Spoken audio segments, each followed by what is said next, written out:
통해 보게 되면 이 믿음 생활하는 것이 수월했던 적은 한 번도 없었던 것 같아요. 여러 가지 이제 교회 역사들을 통해 보면 믿음으로 살아가는 것, 또 그리스도 예수 주님의 일꾼으로 삶을 살아가고 맡은 바 사명을 감당하면서 삶을 살아간다는 것 자체가 어떤 쉽고 편안함보다는 환난과 어려움들 또 고난의 연속이었음을 보게 되는데, 예수님 이후에 그 제자들의 삶의 모습을 보게 되면 그들이 이제 그 주님과는 상관없는 삶을 살았으면 고난도 피했겠지만 주님께서 허락하신 은혜, 부활하신 주님을 만나고 나서 믿음으로 온전한 삶을 살아가는 것이 무엇인지에 대해서 그들은 삶을 통해서 고난의 순간이 있다라고 할지라도 예수님께서 고난당하셨던 것처럼 그들의 삶의 여정 가운데서도 고난이 있을 것임에 대해서 알았고, 또 말씀을 통해서 주님은 순간순간마다 또 아버지의 길을 걸어가는 것, 이 땅 가운데서 하나님 나라의 백성으로서의 하루하루를 살아가는 것이 그렇게 쉽지만은 삶의 여정, 그 연속임을 말씀하고 있습니다. 그러면서 이제 10장의 전체적인 것들을 보면은 이 복음 전파와 이 박해에 대해서도 또 말씀하고 있고, 또 이제 그 박해를 받고자 했을 때, 박해를 당하는 그 순간 가운데 있을 때에 아버지께서 또 은혜 가운데 충만함으로 함께 하신다라는 사실을 이야기합니다. 그러니까 5절부터 보게 되면 이 복음 전파를 어떻게 해야 될 것인가, 복음 전파자의 그 자세에 대해서 또 말씀하고 있고, 또 16절부터 나오는 이 박해에 대한 그 태도에 대해서도 또 말씀하고 있으며 하나님께서 하실 일들을 이야기하고 있고, 또 26절부터는 이제 그 담대하게 복음을 전파할 것에 대해서 말씀하고 있습니다. 그래서 우리가 아는 것처럼 10장 33절 보면 누구든지 사람 앞에서 나를 부인하면 나도 하늘에 계신 내 아버지 앞에서 그를 부인하리라 라고 말씀합니다. 그리고 나서 또 38절, 또 자기 십자가를 지고 나를 따르지 않는 자도 내게 합당하지 아니하니라. 이 성경 말씀 보다 보면 아버지께서 그 지치고 힘들어하는 사람들에게 위로와 회복과 권면의 말씀을 주고 있는 것도 사실인데요. 하지만 이 복음 전파함에 있어서는 상당히 단호하게 말씀하십니다.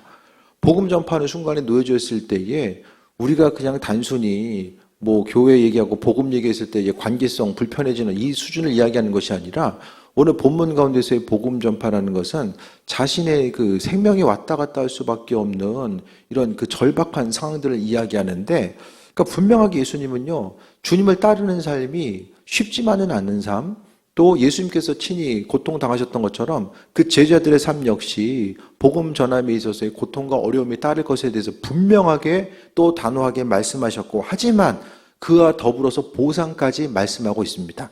그러니까 성경에서 보면요, 아버지께서 오늘 본문 가운데서는 그 자기 목숨을 잃는 자는 얻으리라라고 하시면서 또 생명에 대한 은혜와 보상, 그리고 41절에 나와 있는 것처럼 결탄코 상을 잃지 않을 것이다라고 하는 말씀, 아버지의 은혜와 상급과 그 충만함의 역사는 뭐와 연결되는가? 복음 전파와 연결되어 있습니다. 주님께서 이 땅 가운데 오셔서 우리에게 사랑의 관계성, 하나님과의 우리와의 관계성은 이 사랑의 관계성임을 말씀하고 있고, 그 아버지의 사랑이 무엇인지 깨달아 아는 사람들이 주변 사람들과의 관계성 가운데서 그 사랑을 근거로 해서 나아가야 되고, 또 한 가지 하나님의 사랑이 무엇인지를 경험한 사람들에게 하나님께서는 사명을 허락해 주셨는데, 그것이 바로 복음 전파의 사명입니다. 그래서 이 시대 가운데서도요, 복음 전파는 어떤 지금 뭐 선교지에서만 이루어지는 것으로 이야기해서는 안 됩니다.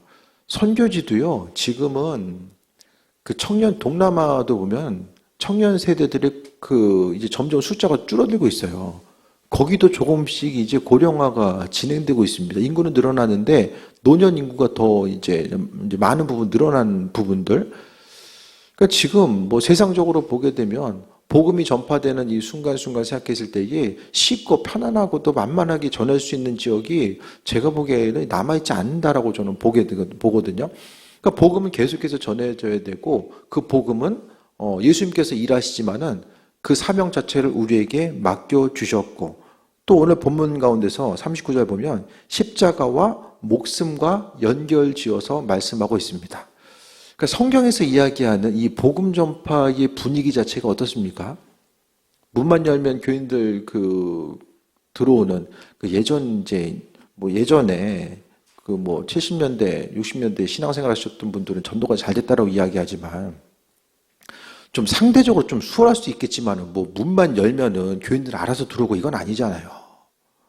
그 시대 가운데서도요, 나름대로의 믿음의 열정을 가지고 복음 전하고자 했고, 먹고 살기 힘든 시기였지만은 그 당시에 스스로 생계를 해결하고 또 믿음을 지키고 복음을 전하는 데 있어서 정말 힘쓰고 애쓴 누군가가 있었기 때문에 교회가 성장할 수 있었다라는 거예요. 예전은 수월하고 뭐 지금은 뭐 어렵고 이게 아닙니다. 교회 역사를 통해 보게 되면 어느 순간이라도 복음 전파의 사명을 감당하는 것이 쉬운 적은 없었어요. 하지만 하나님께서는 그 일들을 이루시고 인도하셨다라는 거죠. 그래서 성경에 있어서의 전체적인 분위기 자체가 어떻습니까? 신약에서의 분위기 자체는 조금 부담되고 어렵죠. 제자들의 삶의 여정 가운데 복음 전파와 연결되고 그 당시에 있어서의 주님의 고난을 경험한 이들이 나아가서 또 전하고 이런, 그러니까 그 믿음으로 삶을 살아간다는 건요, 척박한 환경을 일구고 나아가는 거. 믿음의 1세대들이 읽어야 될 것들이 있고 2세대, 3세대들이 읽어야 될 것들이 있잖아요. 그러니까 믿음으로 삶을 살아간다라는 것은요, 또 부모 세대가 감당해야 될 것들이 있고 또 순간순간 이 믿음의 전통과 또 이 복음 전파, 그러니까 믿음의 유산을 물려주고 나아가는 부분들이 분명하게 있어져야 되는데 점점 또 가정 가운데서 믿음의 유산이 끊어지게 되면 또 누군가는 또 다시 시작하는 거예요. 아버지가, 할아버지가 돌 갖다 버리고 밭을 일굼에 있어서, 예? 아버지가 조금 더 작은 돌 버리고 아들은 이제는 손주는 씨 뿌리면 돼. 근데 씨 뿌리다가 이제 손주가 땅을 방치해. 그러면 이제 방치한 땅 다시 한번 이제 거름주고 뭐 또 온전한 밭으로 일구려면 또 시간이 또 걸리잖아요.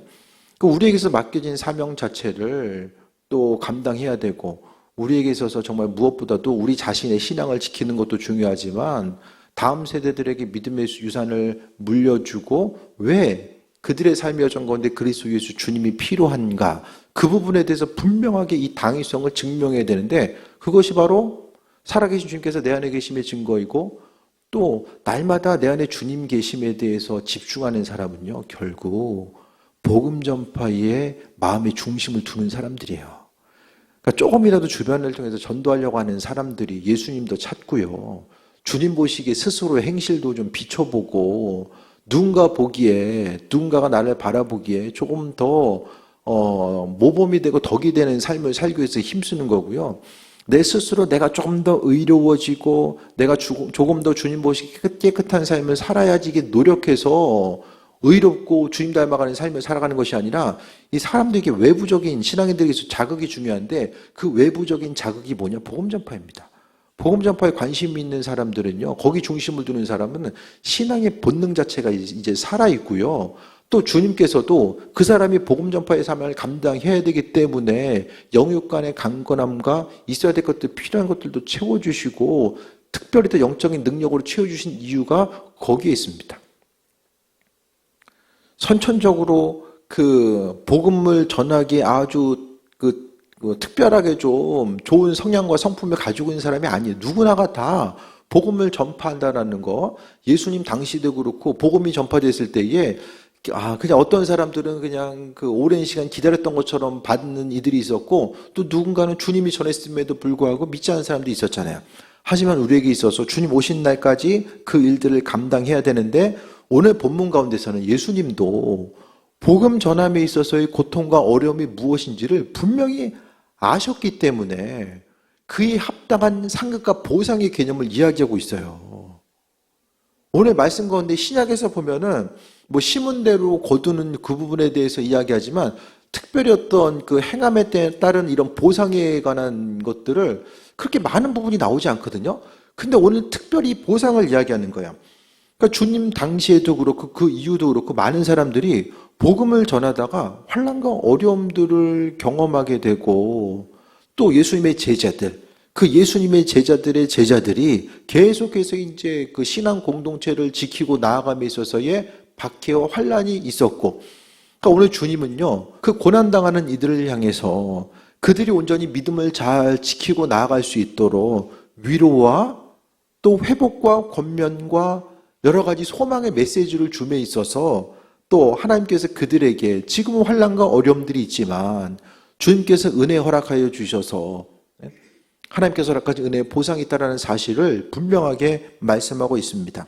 그래서 영접하는 자가 받을 상에 대해서 이야기하는데 40절 봅니다. 너희를 영접하는 자는 나를 영접하는 것이요 나를 영접하는 자는 나 보내신 이를 영접하는 것이니라 라고 말씀합니다.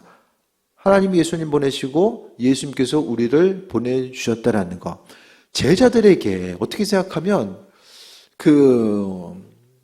전혀 모르는 곳, 또 환난과 어려움이 있을 수밖에 없는 그곳을 향해서 걸어가야만 하는 주님의 제자들을 향해서 오늘 예수님께서는 네가 가는 것 자체가 혼자 가는 것이 아니라 하나님께서 함께 하시고 그리스도 예수께서 그 안에 함께 하시고 또 주님께서 직접 보내셨다라는 믿음의 정체성과 자존감. 그러니까 믿음 생활함에 있어서도요, 하나님이 나를 선택하시고 부르셨다라는 거, 목회함에 있어서도 어려움이 있다라고 할지라도 하나님께서 부르셨다라는 그 소명 의식이 확고하게 있으면 그래도 어려움이 있어도 이기고 나아갈 수 있는 그 충분한 은혜와 힘과 능력을 경험하게 됩니다. 그래서 너희를 영접하는 것 자체가 나를 영접하는 것이다. 하나님과 그리스도 예수, 그리스도와 우리를 동일시해서 이야기하는 것. 그러니까 복음 들고 나아가는 이들에게 있어서 그들에게 있어서 오늘 주님의 메시지는 정말로 위로와 힘과 능력이 되었을 것입니다. 반대로 복음과는 상관없는 이들에게 주어진 메시지는 아니에요. 그래서 그러니까 오늘 본문은 그 복음을 전하는 이도 그렇지만은 그 옆에서 주변에서 복음 전하는 일을 돕고 협력해야 되는 그들을 서포트해야 되는 같은 그 신앙 공동체. 그러니까 환난과 어려움이 있었기 때문에 서로 흩어지거나 나눠지면 교회 공동체가 유지가 될 수 없었다라는 거예요. 그래서 교회는 한 마음과 한 뜻이 되어서 각자에게 맡겨진 분량에 따라서 움직이고 반응해야 됨이 마땅히 중요한 것임에 대해서 이야기하고 있는데, 그래서 중요한 것은 아니 하나님께서 우리를 존귀하게 여겨주셔서 내가 다른 곳에 나가고자 했을 때 다른 사람이 나를 죽게 하듯, 주님께서 우리에게 무슨 일 하든지 간에 죽게 하듯 하라고 말씀하고 있잖아요. 이것이 너를 영접하는 것은 나를 영접하는 것이고 나를 영접하는 것은 나 보내신 이를 영접하는 것이다. 이것은 신앙인들에게 복음 전하이들에게 허락하신 특권입니다. 특권. 누구에게 어떤 특별한 사람들이 아니라 복음을 전파하는 사람들을 하나님께서 그만큼 귀하게 여겨주신다라는 거예요. 주님의 형상을 사람에게 귀하게 여겨서 허락하셨잖아요. 형상뿐만 아니라 실제적인 능력을 하나님께서 허락하셔서 그 한 사람 한 사람을 복음 전하는 증인으로서의 삶을 살기 위해서 마음의 중심을 두는 것. 복음 전하는 사람이요, 내가 그 전도 많이 해가지고 하늘에 상급이 있어야지. 하늘에 상급 바라보고 전도한 사람이 얼마나 됩니까?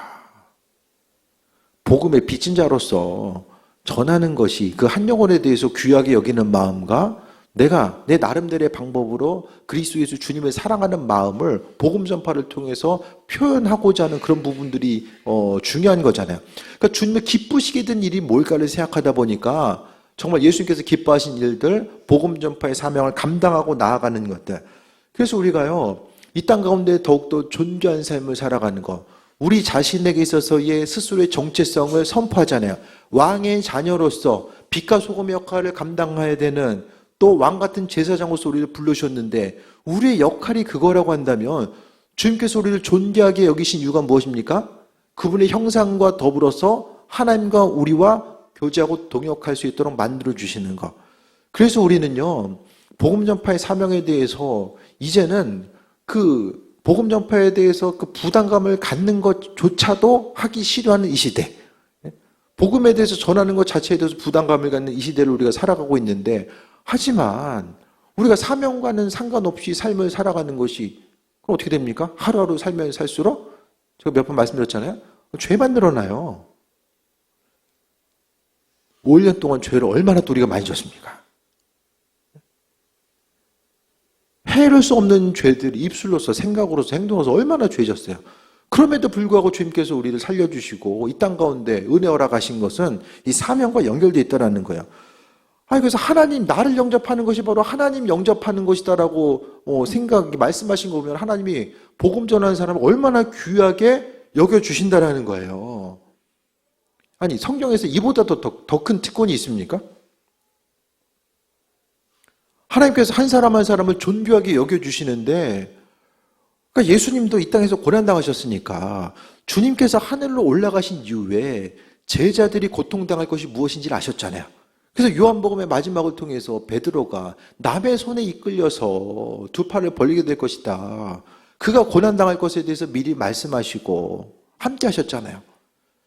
그래서 주님께서는 제자들의 발을 씻기실 때에 그들의 마지막의 모습, 제자 중에 7명이 십자가형을 당했던 것을 또 역사는 기록하고 있음을, 교회 전승이 이야기하고 있음을 생각했을 때에 주님은 그들을 미리 보시고, 그들 한 사람 한 사람, 주님은 비록 안 계시고 성령으로 함께 하시지만은 그들이 담대하게 보여지고 들려지는 환난과 어려움들, 고난이 계속되다 보면 내가 지금 이 방향성으로 나아가는 것이 정말 맞는 것인가? 기도도 오랜 시간 하다 보면은 때론 지칠 때가 있거든요. 내가 이렇게 기도하는 게 맞는가? 이런 생각이 들 때도 있어요. 오랜 시간 기도하다 보면. 하지만 항상 마지막에 우리가 승리해야 되는 것은 내 선택이 틀리지 않았음을 우리는 믿음으로 우리의 삶의 여정을 통해 증명해야 됩니다. 믿음의 다른 세대를 통해서도 내가 기도하고 주께 헌신하고 말씀대로 살아가는 것, 이 시대 가운데서 주를 위해서 삶을 살아가는 것이 틀리지 않았다는 사실을 증명할 수 있어져야 된다는 거예요. 그렇다고 한다면 우리 한 사람 한 사람이 아버지께서 맡겨주신 여러 가지 사명과 사역들이 있지만 그 마지막은 여러 가지가 있지만 마지막으로 또 모아지는 것은 결국 복음 전파라는 거예요. 그래서 내년부터는 조금 더 교회 공동체가 복음 중심으로 해서 나아갈 수 있는 거, 뭐 우리끼리 만나가지고 우리끼리 즐겁고 나름대로 힘을 얻고 나아가는 거, 하나님께서 그것만을 위해서 교회 공동체로 불러주진 않았을 거예요. 때로는 복음 전파, 전도라는 단어 자체가 정말 한국 교회 가운데서 부담스러움으로 다가오는 이때에, 하지만 이러다가 이 전도라는 게 금기시될 수도 있을 거예요. 뭐 주일 성수, 11조, 복음 전파, 이게 다 어떻게 생각하면 부담스러운 얘기일 수 있잖아요. 하지만은 주를 위해서 기쁨으로 우리가 무엇인가를 할 수 있는 그 은혜 자체임에도 불구하고 한 가지 한 가지 행하는 것. 그러니까 이 시대의 신앙인들의 비극은 신앙생활로 인해서 겪게 되는, 경험할 수 있는 이런 고난이나 불편함, 고난까지는 아니더라도 이 불편함을 굳이 감내하고자 하지 않는다라는 거예요. 내 믿음의 여정, 그리스도 예수 주님과 교제하는 이 여정이 내 인생 가운데 불편함이 해소되고 뭔가 문제들이 해결받고 조금 더 쉽고 편안하고 인생의 행복을 위해서 필요한 부분으로 자리 잡게 되는, 이런 말씀과는 상관없는 이런 아이러니들이 계속해서 교회의 세속화와 더불어서 계속해서 반복해서 일어나는 이때를 우리가 살고 있다는 거예요. 주님께서 존귀하게 여기는 사람, 그분의 형상까지도 우리에게 허락하신 이유 자체는 복음 전파 때문에, 그래서 너희를 영접하는 자, 너희가 누구입니까? 주님의 제자이고 복음의 전파하는 사람, 복음을 전파하는 사람. 복음을 전파하는 것이요, 점점 더 힘들어졌죠. 힘들지만 우리가 가능한 것이 삶을 통해서, 우리의 평상시의 삶을 통해서, 일회성에 의한 선포보다는 구체적인 삶의 헌신을 통해서 복음이 전파될 수 있는 이런 시기거든요. 그렇다고 한다면 우리가 평상시의 삶을 통해서 아버지께 마음을 두고 또 주님께서 허락하신 마음의 감동 따라서 움직이고 반응하는 것, 복음 전파에 관심을 기울이고 있는 사람들에게 하나님은 말씀하고 또 말씀하고 싶으실 거예요. 누구에게 가고 또 무슨 말을 하고 마음의 감동을 통해서 하나님께서 주실 때가 있잖아요.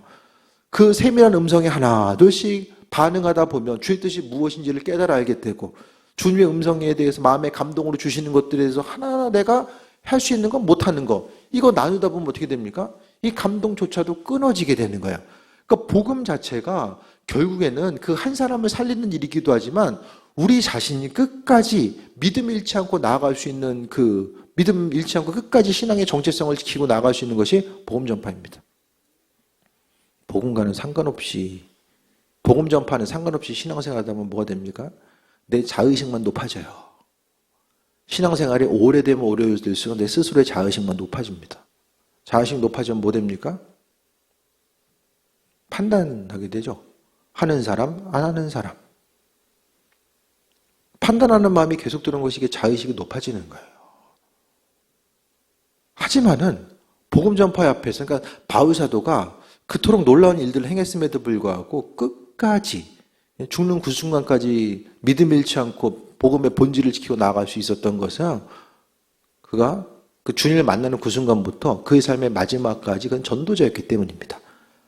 바울 사도는 목회자라고 하기보다 순회 전도자예요. 교회 세우고 복음 전하고 말씀 양육하고 또 다른 곳으로 가고 그와 같은 일들을 계속해서 감당했던 것을 봅니다.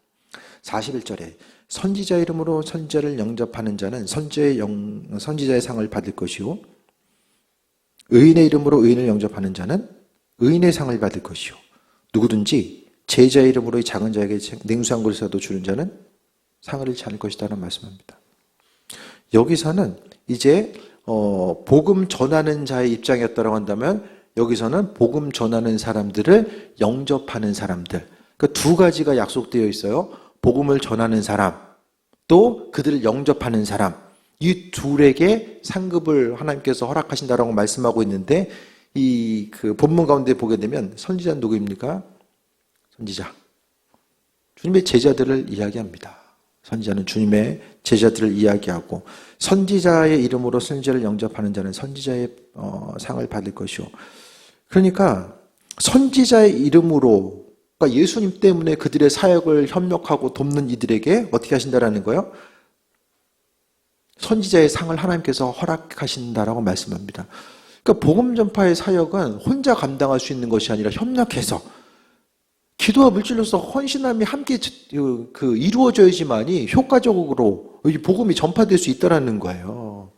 그래서 우리가 이 땅 가운데 각자의 역할이 있어요. 모든 사람이 다 선교지를 향해서 뛰어나갈 수는 없잖아요. 각자 한 사람 한 사람에게 맡겨진 사명들이 있습니다.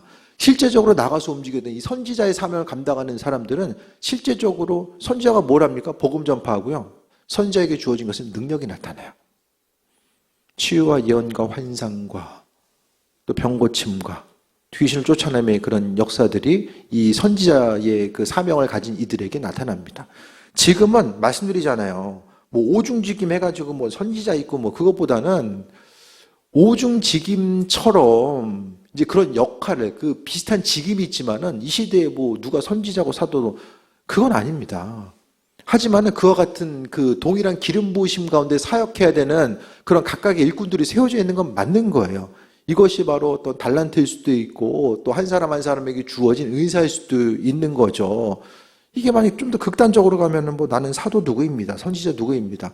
이게 이제 그 좀 비판받는 이유가 좀 이제 여기 그 있는 거죠. 그래서 선지자 이름으로 선지자를 영접한 자들에게는 선지자의 상을 받을 것이요. 힘들고 어렵지만 그래도 주의 일에 힘쓰는 이들을 섬기고 베풀고 하려는 이유 자체가 여러 가지가 있겠지만은 그들의 사역에 동참함을 통해서 하나님께서 또 은혜와 축복으로 허락해 주신다고 하는 그런 약속의 말씀이 있잖아요. 그래서 이 시대는요, 왜 이와 같은 말씀하셨을까를 생각했을 때에 혼자서는 절대로 복음 전파의 사명을 감당할 수 없었기 때문에 이 척박한 환경 가운데서요, 혼자 수고해서는 열매 맺을 수가 없었기 때문에 오늘 주님께서는 그 제자들과 그 주변에 협력한 일꾼들에게 하나님께서 은혜와 충만함으로 허락하시겠다라는 것에 대해서 분명하게 말씀하고 있습니다. 이 시대는요, 사단은 끊임없이 교회를 분열시키고자 하고 또 하나님의 은혜와 충만함 가운데 삶을 살아가기보다는 이 분열 가운데 나아가는 것. 이 시대 가운데서 하지만 우리는 분명하게 영접하는 자에게 하나님께서 은혜 허락하신다는데 의인의 이름으로 의인을 영접하는 자. 의인은 누구입니까? 말씀대로 살아가는 사람이 성경의 의인입니다. 말씀대로 살아가는 것. 그리고 제자의 이름으로 작은 자에게, 제자는 누구입니까? 주님의 복음의 말씀 전하는 사람이 제자죠. 그러니까 주님의 말씀에 인도하심을 받아서 나아가는 그 한 사람 한 사람에게 심지어는 작은 것, 냉수 한 그릇이라도 주는 자는 진실로 너에게 이르노니 사람이 결탄코 상을 잃지 아니하리라고 말씀합니다. 그래서 오늘 본문 가운데 강조되는 게 단어가 뭐죠? 영접이란 단어가 계속 강조하고 있어요. 강조되고 있어요. 영접. 예? 영접하는 자. 영접하는 자. 마음을 다해서 환대하고 전심을 다해서 섬기는 사람들. 그래서 우리가 이 땅 가운데서 주님 원하시는 곳에 마음의 중심을 두고 시간을 쓰고 또 물질을 흘려보낸 이유 자체는 무엇입니까? 아버지의 말씀에 순종해서. 흘려보내는 것 자체가요, 쉽진 않잖아요. 시간을 들이는 것이 쉽지 않고 또 물질로서 흘려보내는 것 자체가 정말 어려움의 순간도 있잖아요. 하지만 분명하게 하나님께서 허락하신 이유와 목적, 우리에게 있어서 그 복음 전파의 사명 감당하기 위해서 헌신하고 또 중보하고 나아가고자 했을 때에 그에 합당한 상급을 하나님께서 허락하신다라고 약속하셨죠. 약속의 말씀을 주셨기 때문에 우리가 이와 같이 함께함을 통해서 나아가는 거예요. 그래서 주변 한 사람 한 사람, 교회 가운데, 교회 공동체 가운데서도 서로를 좀 돌아보고 그들의 사정과 형편을 생각하고, 교인이 엄청 많아가지고 길 가다가도 교인 만났을 때 못 알아보고 이런 상태는 아니잖아요. 가끔 생각나요. 저기 인천제교 이격 감독님, 나가 전도하다 보는데 교인이었어. 한참 때 얘기하고. 왜 미리 얘기 안 했을까? 그에 합당한 상급도 하나님께서 허락해 주신다는 거예요.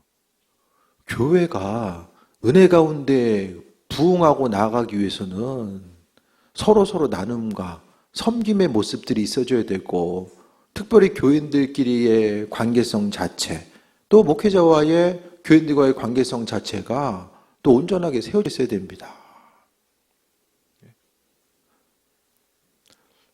목회자는 참 교회 목회 힘드니까 딴 데 가고 싶고, 성도들도 교회 다니기 힘드니까 또 딴 데 가고 싶고, 서로 다 탈출하고 나면 교회는 누가 남죠? 목사님들끼리 만나서 이야기하다 보면은 예전에는 참 교회 이런 교인도 있고 저런 교인도 있고, 그래서 이제 참 목회가 힘들지만 이래저래 힘을 얻고 나아가는 부분들이 많이 나눴다고 한다면, 이제는 참 이래서 힘들고 저래서 힘들고 이 모양 저 모양으로 이제 힘들고 어려운 얘기들이 이제 많이 비춰지는 것 같아요. 그래서 어려움들이 있지만 정말 그 안에서 믿음으로 삶을 살아가는 거, 교회 공동체 가운데 나누고 섬김을 통해서 또 세임 먹고 나아가는 그런 부분들, 교회가 점점 더 이제 세속화되다 보면 교회의 주인이 예수님이 아니라 마치 교회의 주인 자체가 목회자가 주인인 것처럼, 또 교회의 기득권을 가진 이들이 주인인 것처럼, 이렇게 되다 보면 교회가 점점 더 복음 전파하는 상관없는 곳으로 나아갈 수밖에 없는 거죠. 본질에 집중하다 보면요, 마음과 생각이 합쳐질 수밖에 없어요. 근데 비본질에 집중하다 보면 어려움이 있는 거죠. 쉽고 편안함.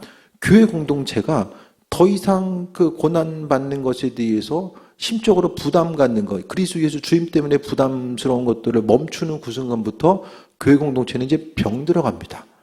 교회는요, 쉽고 편안한 환경 가운데서 성장한 적은 없어요. 항상 이 복음 전파 앞에서 긴장하고 마음과 생각을 나누기 위해서 열정을 다해서 나아가고, 고난이 있지만 그래도 그 고난 자체 때문에 무너지지 아니하고, 교회는요, 복음 전파 때문에 당하는 고난 때문에 무너진 적은 없어요. 뭔가 쉽고 편안한 가운데 있고, 또 이 불편한 상황들, 예수님 때문에 경험할 수 있는 이 불편한 상황들에 대해서 더 이상 감내하지 않으려는 그 순간부터 교회는 병들어가고, 무엇이든지 간에 쉽고 편안함 가운데 나아가는 것, 복음 전파에 관해서 또 재정을 사용하고 또 하나님 기뻐하시는 이들이 뭔가를 사용하긴, 그것보다는 교회 공동체 내에서의 어떤 이벤트의 활성을 향해서 예산이 점점 더 투여돼서 나가다 보면 우리는 즐겁겠지만은 점점 더 그의 가운데서 하나님 허락하신 은혜, 또 복음 가운데 나아가는 이 성경에서 비춰지고 있는 교회 공동체와는 상관없는 방향으로 나아갈 수밖에 없습니다. 그래서 우리가 교회 가운데서 서로를 자랑하고 정말 주의 은혜 가운데 각 사람 안에 있는 그리스도 예수를 발견하고 서로 하나 돼서 협력해서 나아가는 그 은혜 가운데, 그래서 복음 전파의 모습이 쉽진 않지만 오늘 본문에 말씀하신 대로 하나님께서 결단코 상을 잃지 않는다는 것, 그 사람이 결단코, 그러니까 영접하는 자들에게 상을 잃지 아니하리라라고 말씀하고 있습니다. 주의 은혜로 우리가 삶을 살아가고 교회 공동체를 통해서 서로를 섬겨주고, 우리가 예수님 아니면은 뭐 서로 무슨 연관성이 있습니까? 주님 아니면 아무 연관성이 없는데 우리가 그리스도 예수 주님의 이름으로 모여서 또 함께 나아갈 수 있는 거, 예수님 때문에 우리가 움직이고 반응하고 나아가게 되잖아요. 그래서 결탄코 상을 잃지 않을 것이다라고 하는 이 보상의 개념을 복음 전파와 연결해서 주님이 말씀하고 계시고, 또 우리가 주를 위해 선신하고 선교지를 향해서 또 복음 전파 위해서 한 가지 또 보이지 않는 곳에서 수고하고 헌신한 모든 것들 하나님께서 기억하시고 오늘 본문 가운데 약속의 말씀을 허락하신다라고 분명히 언급하고 있잖아요. 심은 것이 때로는 잘 보이지 않을 때도 있을 거예요. 하지만 눈물로, 소망 가지고 기쁨으로 또 우리가 씨를 뿌려야 되고, 또 때가 이름에 주께서 거둔다라고 말씀하고 있잖아요. 잘 눈에 보이지 않는다라고 할지라도 열심을 향해서 뿌리고, 선하신 하나님, 우리 인생 가운데 있어야 될 것들 필요한 건 아시고 날마다 우리에게 선한 것으로 주실 줄 아는 그분은 때를 따라 열매 맺게 하실 줄 믿고 나아가는 거죠. 그것이 바로 믿음의 영역이고, 우리가 그분께 믿음을 보이고 나아가고자 했을 때에 주님께서 은혜와 충만함으로 함께할 줄 믿습니다. 수고하고 심고 했던 모든 것들이 헛되지 아니하고 주께서는, 우리는 잊어버리죠. 우리는 잊어버리지만 주께서는 잊지 않고 열매 맺게 하신다라는 그 간절한 기대함과 소망함, 힘들고 어려운 가운데서도 주를 위해 헌신하고자 하고 또 복음 전한 이들을 향해서 흘려보내고자 했었던 그 크고 작은 헌신들에 대해서 주님께서는 반드시 기억하시겠다라고 말씀하시고 분명하게 보상하신다라고 말씀하셨습니다. 그 은혜의 말씀에 대해서 분명하게 기억하고 아버지께서 하실 일들에 대한 기대함과 소망함 가지고 믿음의 정체성을 가지고 교회 공동체가 이 시대 가운데서 어렵지만 그래도 맡은 바 사명이 무엇인지를 분명히 하고 교회의 정체성 자체를 분명히 하고 또 이 땅 가운데 존재하게 쓰임받고 주님의 기쁨과 자랑이 되는 귀한 삶 살아가게 되길 주의 이름으로 축원드립니다. 기도하겠습니다. 아버지의 사랑과 은혜에 감사드립니다. 모든 것이 다 주님의 은혜입니다. 이 시대 가운데서 복음을 전하는 것이 힘들고 어렵고 또 전해야 되는 당위성보다 전하기 힘든 당위성이 더욱더 많아진 이 시대 가운데 있지만 그래도 아버지께서 우리에게 맡겨주신 사명은 예전이나 지금 또 모든 앞으로 미래 가운데서도 변하지 아니하고 계속해서 우리의 삶의 여정 가운데 이어질 줄 믿습니다. 지난날의 모든 것들 주님께서 기억하여 주시고 또 힘들고 어려운 가운데서도 또 마음의 중심 두고 헌신하고 섬기고자 했던 모든 것들 하나님의 방법대로 채워주시고 갚으시고 은혜 위에 은혜 도와줄 줄 믿습니다. 믿음으로 선포하게 하시고 아버지께서 주인 되셔서 우리를 사용해 주심을 감사하게 또 여기며 주께 영광 돌리는 귀한 삶을 살게 하여 주옵소서. 그리스도 예수 주님과는 상관없이 살다가 영원한 사망에 이를 수밖에 없는 이들, 그들을 구원하기 위해서 우리를 선택해 주셨사오니 주님, 아버지께서 우리에게 맡기신 이들이 누구인지를 분별하게 하시고 주님께서 우리에게 마음에 감동 주셨을 때에 믿음으로 응답하고 반응하고 나아가게 하여 주옵소서. 아버지 크신 사랑에 감사드립니다. 예수님의 이름으로 기도드립니다. 아멘.